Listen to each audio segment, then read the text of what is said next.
Sejam bem-vindos a este vídeo. Neste canal vamos prosseguindo com a nossa série A Eucaristia na Igreja Primitiva. Neste vídeo queremos abordar o pensamento de Santo Ambrósio de Milão, um santo muito importante na vida da Igreja nascente, ele que também é considerado doutor da Igreja. Ambrósio nasceu numa família romana cristã por volta do ano 340. Foi criado em Augusta de Treverus, a moderna Trébères, Alemanha, que na época era a capital da Gália Bélgica, assim chamada. Seu pai também se chamava Aurélio Ambrósio e foi prefeito pretoriano da Gália. A sua mãe era uma mulher muito inteligente e piedosa, e o interessante é que os irmãos de Ambrósio, Sátiro e Marcelina, também são venerados como santos. Então, você vê que ele nasceu numa família bem cristã, por isso teve uma sólida formação, cristã. Bem, depois da morte prematura do seu pai, Ambrósio vai segui-lo na profissão. Ele tinha sido educado em Roma, estudou literatura, direito, retórica e por volta do ano 372 vai se tornar prefeito consular, governador da Ligúria e Emília, cuja capital era Mediolano, atual Milão. Bem, Ambrósio vai permanecer na função até o ano 374, quando foi aclamado para ser bispo da cidade. Olha que interessante. Ambrósio era leigo.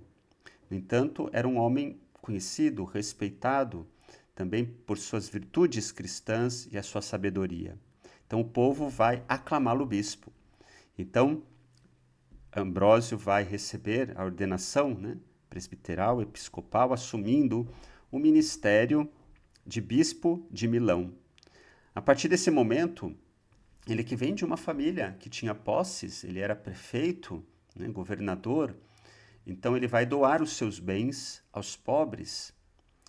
Ele também vai passar a viver, portanto, de modo bem tenso o seu episcopado, se aprofundando na doutrina da igreja e também ficando muito conhecido pela sua pregação. Ambrósio vai viver no tempo onde a heresia ariana era muito forte. A heresia ariana negava a divindade de Jesus. Então, ele vai se destacar na defesa da fé. Interessante é que, também, por conta da sua pregação, Ambrósio vai influenciar a própria conversão de Santo Agostinho, que vai deixar registrado Santo Agostinho, o seu testemunho e amizade com relação a Ambrósio, que vai ser quem batiza Agostinho no ano de 387. Então, vê-se a importância de Santo Ambrósio, que vai morrer no ano de 397 e é considerado doutor da Igreja. Bem, vamos então ao testemunho de Ambrósio com relação à Eucaristia. Um texto chamado Sobre Caim e Abel, assim diz Ambrósio: Mas quereis comer? Quereis beber? Vinde ao banquete da sabedoria, pois ela a todos convida em alta voz, dizendo: Vinde, comei o meu pão e bebei o vinho que preparei para vós. E aqui ele está citando o texto de Provérbios. Bem, ele continua: Gostais de cânticos que entretêm quem come? Ouvi a igreja que exorta e canta não só nos seus hinos, mas também no cântico dos cânticos. Comei, meus queridos, e bebei, e embriagai-vos, meus irmãos. Mas esta embriaguez torna sóbrio. Esta é a embriaguez da graça, não da embriaguez, propriamente dito. Então aqui ele está citando um texto do Cântico dos Cânticos, e fala desta embriaguez da graça, que vem nesse banquete da sabedoria, do alimento que é o pão, mas do vinho que é o corpo de Cristo. Então ele continua: esta embriaguez que produz alegria, não vacilação. Quem é mais nobre do que Cristo, que no banquete da sua igreja serve e é servido? Lançai-vos ao lado deste hóspede reclinado e uni-vos a Deus. Então veja, ele fala aqui deste banquete da sabedoria, fala deste vinho que embriaga, mas é a embriaguez da graça. E aí ele fala do Cristo que no banquete da igreja serve, é aquele que serve, mas é ao mesmo tempo aquele que é servido. Porque Cristo é o pão que nos alimenta e também o vinho que nós bebemos e do qual devemos nos embriagar, né, diz aqui Santo Ambrósio, com uma embriaguez que é a própria graça, porque nós bebemos do próprio Cristo. E isso faz com que nós nos unamos a Deus, né, e univos a Deus. Então aqui ele fala, tomando textos da Escritura, né, Provérbios, Cântico dos Cânticos, desse modo também poético, ele usa, né, para falar do mistério da Eucaristia. E aqui a gente vê o quanto, né, para ele, essa presença de Cristo no vinho, no pão, é real, é uma presença real. Cristo serve e é servido. É ele que é servido neste banquete. É dele que nos alimentamos e nos embriagamos, se assim podemos dizer também, né, poeticamente, mas não sem ser realmente. Porque embora ele use essa linguagem poética, ele está falando de algo real. Cristo é servido, é dele que nos alimentamos no banquete. Isso faz com que nós nos unamos a Deus. Na explicação dos Salmos, sobre o Salmo 38, diz Ambrósio, vimos o sumo sacerdote vir até nós. Vimos que ele ofereceu seu sangue por nós. Aqui é uma referência a Cristo. Cristo é o sumo sacerdote. Ele ofereceu seu sangue por nós. Continua Ambrósio, nós, sacerdotes, o seguimos tanto quanto podemos, oferecendo o sacrifício pelo povo. Lembra, o sacerdote é aquele que oferece o sacrifício. Cristo é o verdadeiro sacerdote porque ele ofereceu o verdadeiro sacrifício. Qual? Ele ofereceu-se a si mesmo.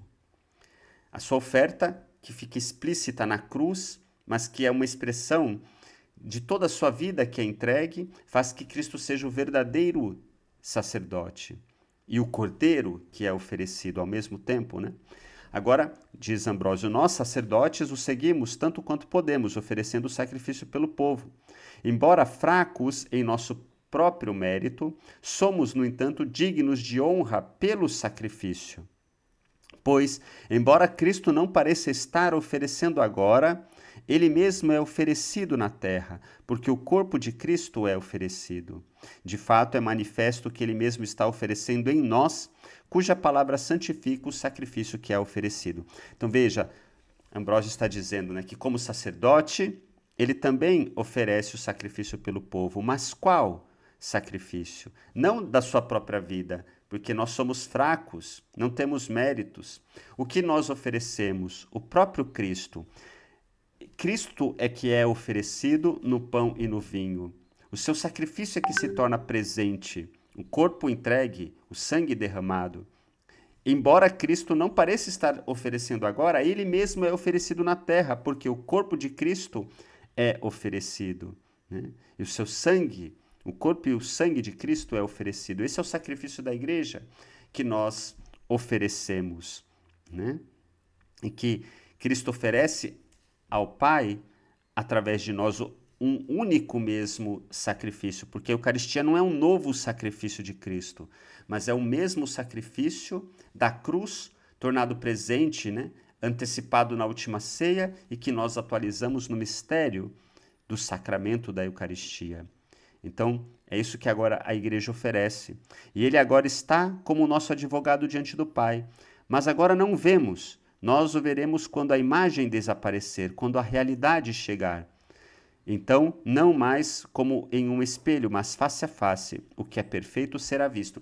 Então, Ambrósio está dizendo que agora o que nós realizamos na Eucaristia ainda é uma imagem, né? A realidade vai chegar. Isso não quer dizer que a Eucaristia não é real. É de uma realidade ainda no sacramento, ainda que como que por uma imagem. Mas nós já realizamos este sacrifício em cada Eucaristia. Ele se torna presente para nós até o dia em que o veremos face a face, né?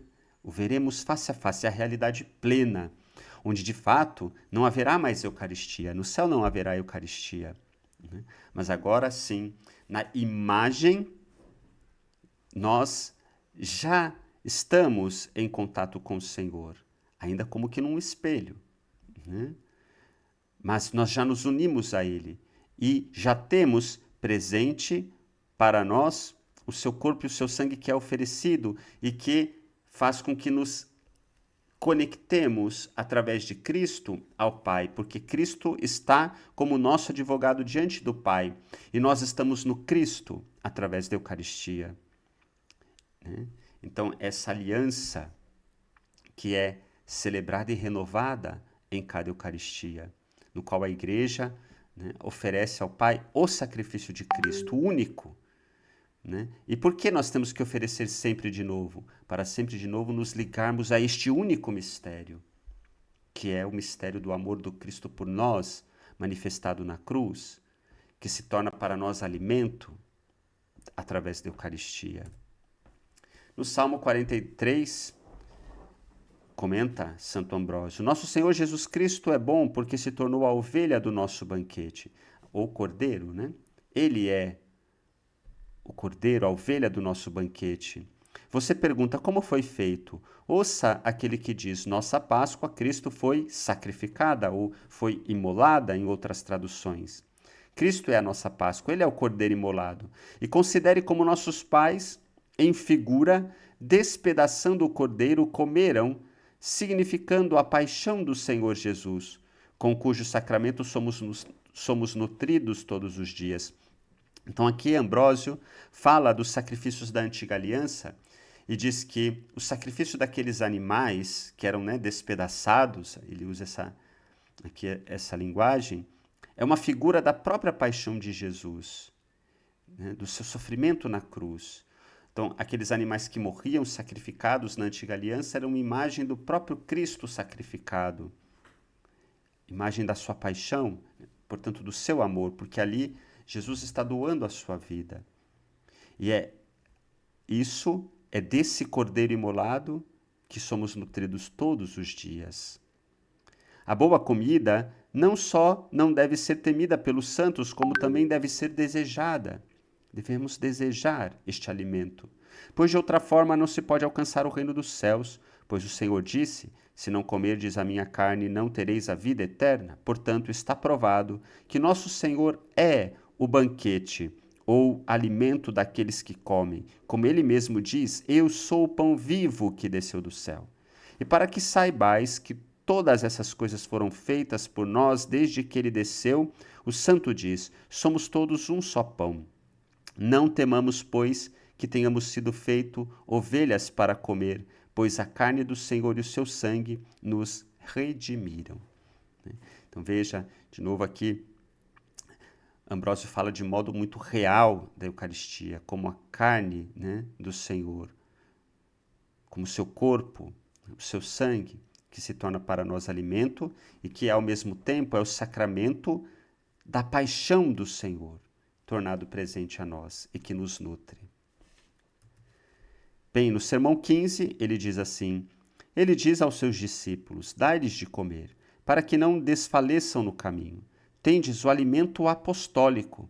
Comei-o e não desfalecereis. Comei dele primeiro, para depois chegardes ao alimento de Cristo, ao alimento do corpo do Senhor, ao banquete do sacramento, aquele cálice com que se embriaga o afeto dos fiéis. Para que vos revista da alegria do perdão dos pecados, vos livre das preocupações deste mundo, do medo da morte e das vossas inquietações. Com esta embriaguez, o corpo não vacila, mas ressuscita. O espírito não se confunde, mas se consagra. Então é interessante que aqui ele fala de dois alimentos, né? Ele fala do alimento apostólico. Comei-o e não desfalecereis. O que será esse alimento apostólico? O ensinamento dos apóstolos, que nos remete também à palavra de Deus? Provavelmente. Então a gente pode, em certa medida, ou de certa forma, falar da palavra de Deus como alimento e também como pão, o pão da palavra. Então, primeiro é necessário comer deste pão, do ensino apostólico, da palavra de Deus, e depois comer o alimento do Cristo, o seu corpo que é banquete. Então, estes dois pães, né? o pão da palavra e o pão da Eucaristia. A própria liturgia da missa se faz assim, né? O pão da palavra e o pão da Eucaristia, que nos alimentam, né? Então, a importância dessas duas dimensões. No sermão 18 de Santo Ambrósio, agora sou recebido na honra da mesa celestial. Olha como é belo o modo como ele fala da Eucaristia, a mesa celestial. Cristo é meu alimento, Cristo minha bebida. A carne de Deus é meu alimento e o sangue de Deus é minha bebida. Não espero mais pelas colheitas anuais para minha satisfação. Cristo me é servido todos os dias. Porque a Páscoa, né, era uma festa anual, mas a Eucaristia, que é a nossa Páscoa, ela é todo dia. Não temerei que alguma tempestade do céu ou a esterilidade do campo a diminuam, desde que eu persevere na diligência do culto piedoso. Não desejo mais as chuvas de codornizes que outrora admirei, nem o maná que antes preferia a todas as outras iguarias, pois os pais que comeram maná estavam com fome. O meu alimento é aquele que, se o comer, não haverá mais fome. Então aqui ele, de certa forma, trabalha, né, a dimensão do Antigo Testamento que tinha o maná e as codornizes, que era uma figura, né, de um novo pão do céu, que é o próprio Cristo. Né? Nós trabalhamos muito essa questão das figuras do Antigo Testamento que apontam para a Eucaristia. Você pode conferir em nosso curso a Eucaristia nas Sagradas Escrituras, que também está disponível nesse canal, e a gente trabalha as imagens, né, prefiguradas no Antigo Testamento sobre a Eucaristia. E aqui Ambrósio remete a isso, mas é interessante ver como ele fala da Eucaristia, né, como mesa celestial, Cristo que é alimento, a carne de Deus, o sangue de Deus. Então é muito concreto, é muito real, não é simbólico. Eu costumo dizer, se a Eucaristia fosse um símbolo, o maná no deserto seria maior do que a própria Eucaristia, porque o maná era real, era concreto, né? O pão do céu, né, que alimentou o povo, o pão providencial, o alimento providencial que alimentou o povo no deserto era concreto. Se a Eucaristia fosse simbólica, ela seria menor do que o maná. Não, é real e concreto, por isso ela é muito maior do que o maná. Continua Ambrósio, para mim o pão do céu já havia sido digno de admiração, pois está escrito, deu-lhes a comer o pão do céu. Contudo, esse pão não era verdadeiro, mas uma sombra do futuro. Então veja, aqui Ambrósio está dizendo, né, o pão do céu, o maná, já era algo admirável. Contudo, ainda não é o verdadeiro, é sombra do futuro pão do céu. Esse verdadeiro pão do céu, o Pai guardou para mim, ou para nós, né, poderíamos dizer. Para mim desceu do céu o pão de Deus que dá vida a este mundo. Não desceu aos judeus, não desceu à sinagoga, mas desceu à igreja. Desceu aos mais jovens do povo de Deus, pois como desceu aos judeus o pão da vida, já que todos os que comeram daquele pão, isto é, do maná, que os judeus acreditavam ser o verdadeiro pão, morreram no deserto? Como chegou à sinagoga, já que a sinagoga morreu e definhou, macerada pelo jejum eterno da fé, finalmente, se tivessem recebido o verdadeiro pão, não teriam dito, Senhor, dá-nos sempre deste pão. Então aqui, Ambrósio está trabalhando justamente essa correlação, né, do maná do deserto como algo admirável, mas agora o pão do céu que é maior do que o maná, porque é o pão de Deus, né, que dá vida a este mundo. É a carne de Deus, né, é o sangue de Deus, esse alimento que é dado à igreja. E que a gente percebe aqui pelos textos de Ambrósio, ele crê neste sacramento, neste mistério, como algo concreto e real, não como um símbolo tão somente. Né? Com que finalidades pedes, ó judeu, que aquele que dá o pão a todos diariamente e sempre te dê pão? Está dentro de ti receber este pão. Aproxima-te deste pão e o receberás. Deste pão se diz, todos os que se afastam de ti perecerão. Se te afastares dele, perecerás. Se te aproximares dele, viverás. Então, ele está dizendo, né? Com que finalidade pede deste pão? É só se aproximar, né? Pela fé, crer, esse pão é dado. Se te afastares deles, perecerás. Se te aproximares dele, viverás. Este é o pão da vida, portanto, quem come a vida não pode morrer. Então, esse pão é pão da vida. E quem come a vida não pode morrer. Pois como pode morrer aquele para quem o alimento é a vida? Como pode desfalecer aquele que tem a substância da vida? Veja, esse pão é substância da vida. Aproxima-te dele e farta-te, porque ele é pão. Aproxima-te dele e bebe, porque ele é uma fonte. Aproxima-te dele e ilumina-te, porque ele é luz. Vinde a ele e sede livres, porque onde está o Espírito do Senhor, aí há liberdade. Vinde a ele e sede perdoados, porque há o perdão dos pecados. Você pergunta quem é este? Ouça o próprio Jesus que diz: Eu sou o pão da vida. Quem vem a mim jamais terá fome, e quem crê em mim jamais terá sede. Vocês ouviram e viram e não creram nele, por isso estão mortos. Agora ao menos creiam para que possam viver. Né? Então esse pão que é pão da vida, que é substância da vida, que ao mesmo tempo nos traz, né, luz, nos traz perdão, porque esse pão comunica tudo isso, que é a própria vida de Deus em nós. Continua Ambrósio num texto sobre os patriarcas. Este, pois, é o rico tesouro deste pão abundante, e é verdadeiramente abundante, de modo que todo aquele que o come jamais passará fome. Ele deu este pão aos apóstolos para que o distribuíssem ao povo dos fiéis, e hoje também nos dá aquele pão que ele mesmo, o sacerdote, consagra todos os dias com suas palavras. Este pão, portanto, tornou-se o alimento dos santos. Podemos compreender o próprio Senhor que nos deu a sua carne, como ele mesmo diz: Eu sou o pão da vida. Vossos pais comeram maná no deserto e morreram, mas este é o pão que desceu do céu, para que todo aquele que dele comer não morra. E para que ninguém creia que se refere a esta morte que vem pela separação da alma e do corpo, e com razão, visto que sabem que os santos apóstolos morreram da morte semelhante, ele acrescentou: Eu sou o pão vivo que desceu do céu. Quem dele comer viverá para sempre. Isto é, eu não falei antes da vida temporal, nem da morte daquela vida, pela qual, mesmo que alguém morresse, se tivesse recebido o meu pão, viveria para sempre. Pois quem o recebe, examina-se a si mesmo, e quem o recebe não morrerá com a morte do pecador, porque este pão é a remissão dos pecados. Veja que belo. Aqui tem vários detalhes importantes nesse texto de Ambrósio, né? Ele fala aqui do sacerdote que consagra todos os dias o pão, né, com as suas palavras. Então, o sacerdote é aquele que oferece o sacrifício. Então, a Eucaristia é, de fato, o sacrifício que se torna presente, e o sacerdote exerce a função, né, de um ministério, né, sacerdotal na pessoa de Cristo, porque, obviamente, as palavras da consagração são as palavras de Jesus.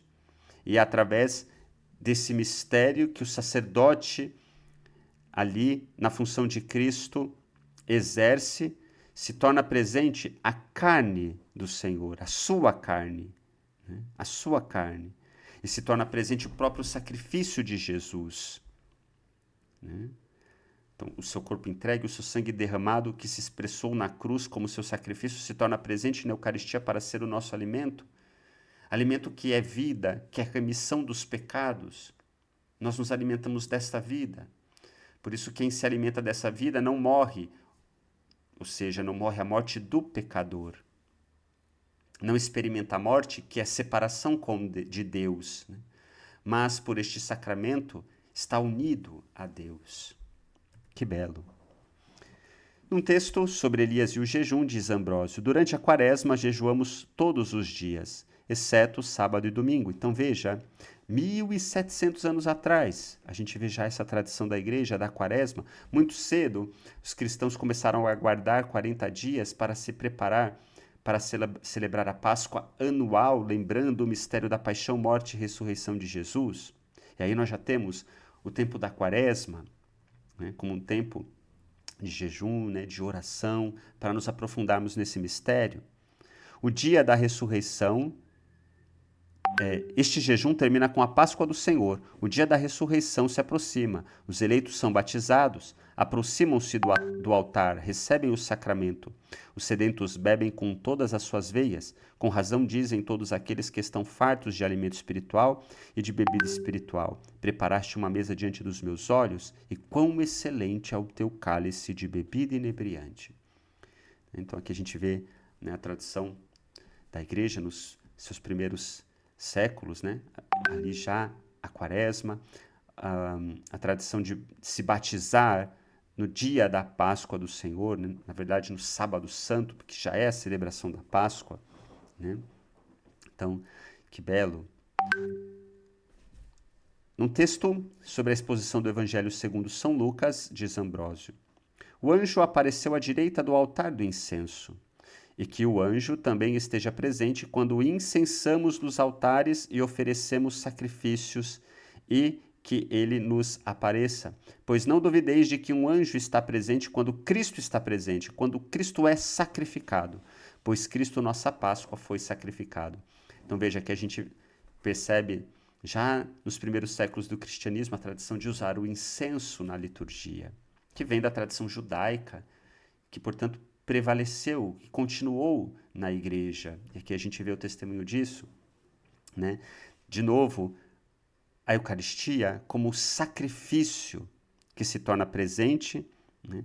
E é oferecido não porque Cristo está se oferecendo de novo, mas porque o seu único sacrifício nos é dado. Nós é que precisamos renovar a aliança com Deus. A aliança de Deus, né, de Deus para conosco é única e eterna. Nós renovamos porque caímos no pecado, porque estamos no tempo. Nós é que precisamos renovar a nossa aliança com o Senhor. E para isso, o seu único sacrifício se torna presente e por nós é de novo oferecido. Mas é a única oferta do Senhor, o único sacrifício do Senhor, que nós renovamos ao de novo oferecermos a Deus este sacrifício com a nossa vida sempre renovada. É isso que celebramos em cada Eucaristia. E assim nos alimentamos sempre deste único mistério, que é o mistério do amor do Cristo por nós, que se manifesta na cruz e se torna presente na Eucaristia como pão e vinho, corpo entregue e sangue derramado, e nos alimentando do seu corpo e sangue, renovamos sempre, né, a sua única aliança conosco. Num texto sobre os ofícios dos ministros, assim diz Ambrósio, não esqueçamos também São Lourenço. Olha que interessante, né? Chama já Lourenço de santo. Isso lá nos primeiros séculos. Então, não esqueçamos São Lourenço, que vendo que Sisto, seu bispo, estava sendo levado ao martírio, começou a chorar, não por causa da sua paixão, não porque, né, Sisto ia morrer, mas porque ainda ele estava ali, Lourenço. Assim começou a chamá-lo com essas palavras: para onde vais, pai, sem o teu filho? Para onde te apressas, santo sacerdote, sem o teu diácono? Nunca foste acostumado a oferecer o sacrifício sem um ministro. O que é então que te desagrada em mim, pai? Achaste-me desnaturado? Verifica com certeza se escolheste um ministro idôneo, aquele a quem confiastes a consagração do sangue do Senhor, a quem confiaste a participação na consumação dos sacramentos. Negas a participação do seu sangue?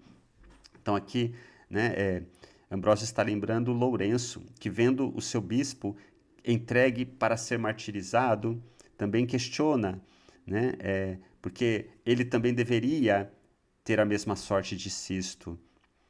Ele, que também tinha a graça de participar tão perto do mistério do altar, auxiliando na oferta do sacrifício, ou seja, a Eucaristia é, de fato, o sacrifício de Cristo presente no altar, isso é claro na igreja primitiva. Então, aqui, Ambrósio está lembrando Lourenço que tão perto estava deste sacramento, do sacrifício de Cristo presente no altar, que ele servia como diácono, que diante do bispo, que também é entregue para o martírio, porque também Lourenço, né, não compartilha do mesmo destino do seu bispo. Tamanha era a honra ser mártir para Lourenço. Então, que fé é testemunhada por Lourenço e que aqui Ambrósio lembra aos cristãos, né? Então, que bonito esse testemunho. Ainda sobre os ofícios, dos ministros, diz Ambrósio, portanto devemos cobiçar aquelas coisas nas quais se encontra a perfeição, nas quais se encontra a verdade. Aqui está a sombra, aqui a imagem, ali a verdade. Sombra na lei, imagem no evangelho, verdade no céu. E aqui é importante entender o que Ambrósio vai dizer, né? Porque ele fala aqui de imagem. Vamos ver o que ele vai dizer. Antes, o cordeiro era oferecido. O bezerro também era oferecido. Agora, Cristo é oferecido. Mas ele se oferece como homem, como aquele que sofre.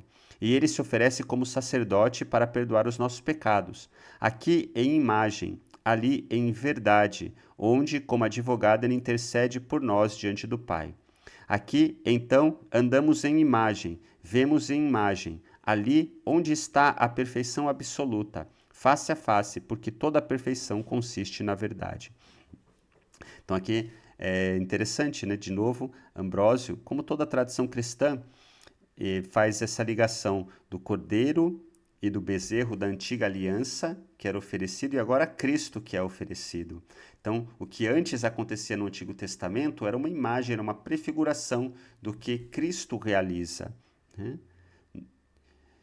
Cristo realiza na cruz e se torna presente no altar. E nisso é nos dado também perdão dos pecados. Mas também é interessante que esse mistério da Eucaristia aponta para o céu. Então aqui ele ainda está, de certa forma, em imagem. Porque a plenitude só no céu. Agora, dizer que aqui está em imagem não significa que é simbólico, né? Não, é real já, mas ainda no véu do sacramento.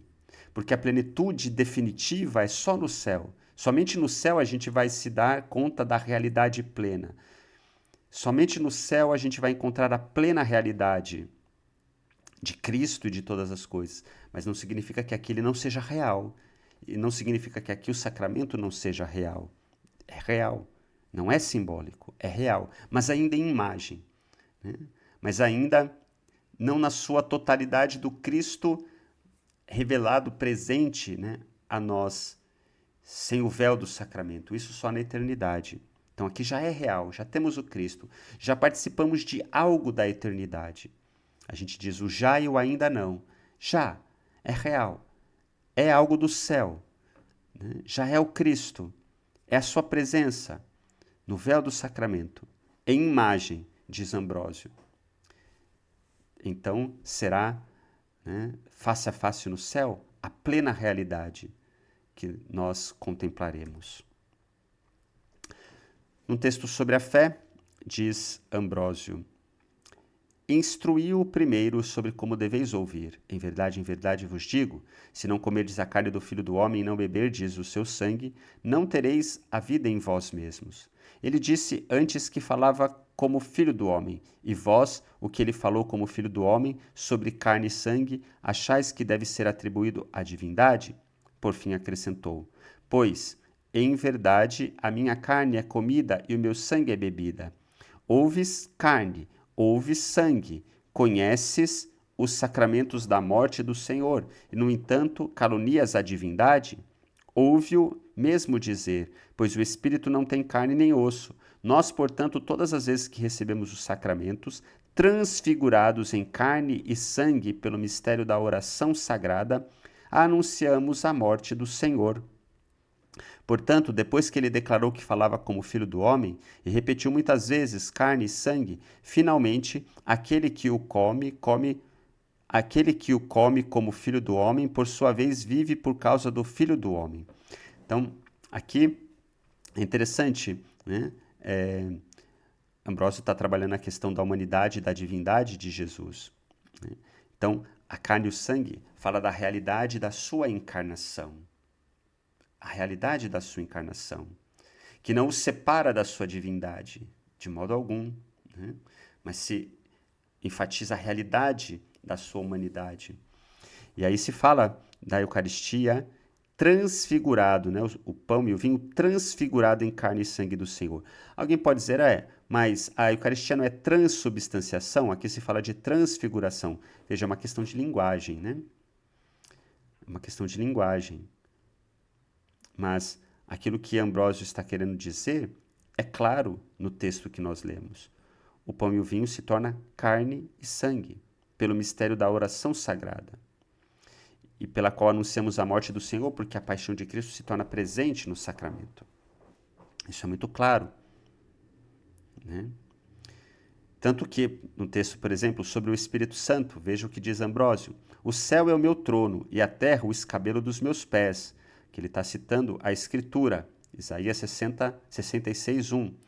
Por escabelo entende-se a terra, por terra a carne de Cristo. Então, né, o céu é o meu trono. Então, claro, o Senhor reina, né, no céu. A terra é o escabelo dos meus pés, mas por escabelo entende-se a terra. Então, ele se faz presente na terra. O Senhor está no céu, mas toca a terra. Ele está presente entre nós. Por terra, a carne de Cristo, porque ele se encarnou.